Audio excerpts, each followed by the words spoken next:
네, 안녕하세요. 장연구소의 장엘리입니다. 함께 진행을 도와주실 장유진 캐스터 자리해 주셨습니다. 어서 오세요. 네, 안녕하세요. 캐스터 장유진입니다. 네, 장유진 캐스터 간밤에도 굉장히 장이 많이 움직인 것 같습니다. 어떤 흐름을 보였는지 함께 살펴볼까요? 네, 우선 3대 지수 확인해 보시면 혼조세로 마감하는 모습을 보였습니다. 다우지수와 S&P 500 지수는 빨간불을 켜냈지만 그래도 나스닥 지수는 약보합권에서 마감하는 모습을 보였는데요. 이어서 맵과 바 차트를 통해 살펴보겠습니다. 네, 간밤에 국제유가가 굉장히 큰 폭으로 상승을 했습니다. 오랜만에 70달러 선을 훌쩍 뛰어넘었는데요. 지난달 3일 이후에 가장 큰 폭으로 다시 70달러 선을 회복을 하면서 에너지주가 가장 좋은 흐름을 좀 보여주기도 했습니다. 그 밖에 또 이제 소식이 있는데 앞서서 저희 또 국제문 수석 매니저와 함께 말씀 나눴던 것처럼 나이키가 좀 오늘 빨간불을 켰는데요. 중요한 소식이 있어서 전해드립니다. 아시아 공장에 또 코로나 팬데믹 때문에 이제 7월 중순부터 8월 말까지 공장의 가동이 중단됐다는 소식이 전해지면서 나이키의 물량이 이제 소화를 할 수가 없다라는 소식 때문에 나이키가 2022년 회계 연도까지 지금 좋지 않은 흐름을 보일 것이다라는 BTIG죠. 네, 인베스트먼트 뱅킹에서 소식이 나왔습니다. 그러면서 목표 주가를 매수에서 중립으로 하향으로 이제 나오고 지금 생산량이 거의 없을 것이다. 그러면서 목표 주가 177달러를 삭제했다는 소식이 나오면서 나이키가 하락세로 마감을 했다는 소식 먼저 전해드리겠습니다. 자, 그렇다면은 섹터별로 좀 함께 흐름을 짚어주실까요? 네, 바 차트를 통해서 살펴보겠습니다. 네, 말씀하신 것처럼 유가가 70달러 선을 회복했기 때문에 에너지 섹터가 가장 활력을 띠는 모습을 보였습니다. 오랜만에 좀 싱그러운 초록불을 켜내고 있는데요. 거의 평균 3% 가까운 상승세를 가져갔습니다. 여기에 또 미국에서는 코로나19 신규 확진자 수가 감소세를 가져가고 있다라는 발표가 나오면서 장 초반에 좀 투심이 회복되는 모습을 보였습니다. 여기에 금융주가 화답하면서 역시 소폭의 상승세를 가져갔고요. 이어서 전일장에서 약한 모습을 보였던 부동산과 그리고 기초소재 섹터까지 강한 모습을 보였습니다. 11개 섹터 중에서는 총 10개의 섹터가 강보합권 흐름을 포함해서 상승세를 가져갔습니다. 하지만 홀로 내림세를 기록한 섹터는 바로 헬스케어였는데요. 0.75% 내림세를 기록했습니다. 네, 지금 이렇게 해서 섹터별 흐름 함께 짚어봤습니다. 그렇다면 종목별로도 함께 확인을 해보도록 하죠. 네, 종목별로는 어떤 흐름을 보였는지 함께 확인을 해보도록 하겠습니다.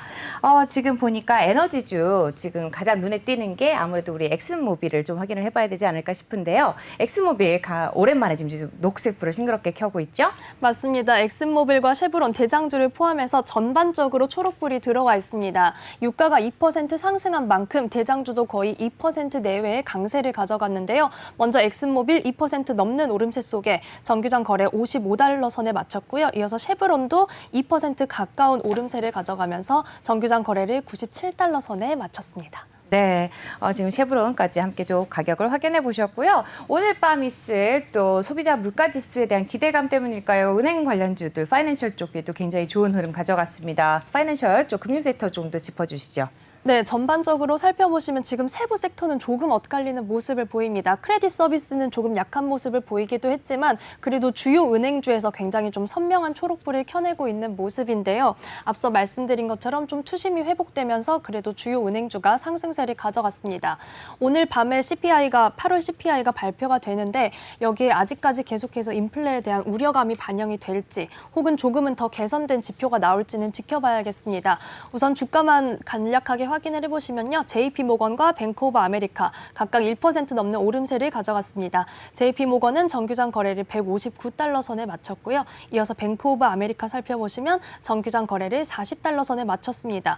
웰스파고가 가장 좀 상승세가 좋았습니다. 이번 주 초에 벌금을 물게 됐다, 위험 개선 관리를 불이행했다라는 소식이 전해지기도 했지만 그래도 3% 넘는 오름세를 가져가면서 45달러 선에 정규장 거래를 마쳤습니다. 네, 이렇게 해서 은행주까지 함께 살펴봤습니다. 이어서 헬스케어 관련주도 함께 확인을 좀 해보겠습니다. 지금 보면은 종목별로 좀 엇갈린 것 같은데요. 어떤 흐름 보여줬을까요? 맞습니다. 종목별로 많이 엇갈리고 있는데 그래도 선명한 붉은색들이 조금 많이 섞여 있는 모습입니다. 그래서 아무래도 평균 등락률로는 11개 섹터 중에서 가장 약한 모습을 보였는데요. 아무래도 코로나19 코로나19 신규 확진자가 감소하고 있다는 소식에 코로나19 수혜주들은 조금 주가가 약세 흐름을 가져갔습니다. 그래서 제약 중에서도 코로나19 백신 관련 기업들 그리고 진단 섹터는 약세 흐름을 가져갔는데요. 우선 화이자와 모더나도 굉장한 약세, 빨간불을 켜내고 있고요. 다나허 같은 경우도 주가의 약세를 보였습니다. 하지만 화이자와 모더나 관련해서는 앞으로 좀 지켜보실 소식이 있습니다. 약간 이슈가 좀 상쇄되는 그런 흐름을 가져갔는데요. 우선 화이자는 다음 달부터는 미국의 어린이 5세에서 11세 아동을 대상으로 접종이 가능해질 전망이다라고 소식이 나와 있습니다. 지금까지는 화이자 백신이 16세 이상은 정식 승인 그리고 12세에서 15세까지는 긴급 사용 승인을 받은 상태입니다. 그런데 여기에 화이자가 5세에서 11세에 대해서도 긴급 사용 승인을 신청했고 이 결과가 10월에 나올 전망이라고 합니다. 하지만 그 소식이 주가에 탄력을 주지는 못한 상태로 2%대의 약세 속에 정규장 거래를 44달러 선에 마쳤습니다. 이어서 모더나 살펴보겠습니다. 모더나는 사실 백신 관련해서 코로나19 관련해서 타격이 좀 더 컸습니다. 거의 6%대의 약세를 가져갔는데요. 하지만 모더나 관련해서도 긴급 사용 승인 결과가 11월에 발표될 예정이라고 합니다. 네, 이렇게 해서 모더나까지 헬스케어 관련주 확인해 보셨고요. 이어서 지금 우리 테크주 마지막으로 확인을 좀 해보도록 하죠. 네, 테크주들 굉장히 또 좋은 흐름을 가져갔습니다. 간밤에 가장 많이 큰 폭으로 상승한 게 바로 기술주들인데요. 기술주부터 먼저 좀 살펴볼까요? 네, 기술주들 살펴보시면 우선 필라델피아 반도체 지수도 엔비디아는 약세를 가져갔지만 그래도 평균적으로는 조금 상승하는 흐름을 가졌습니다.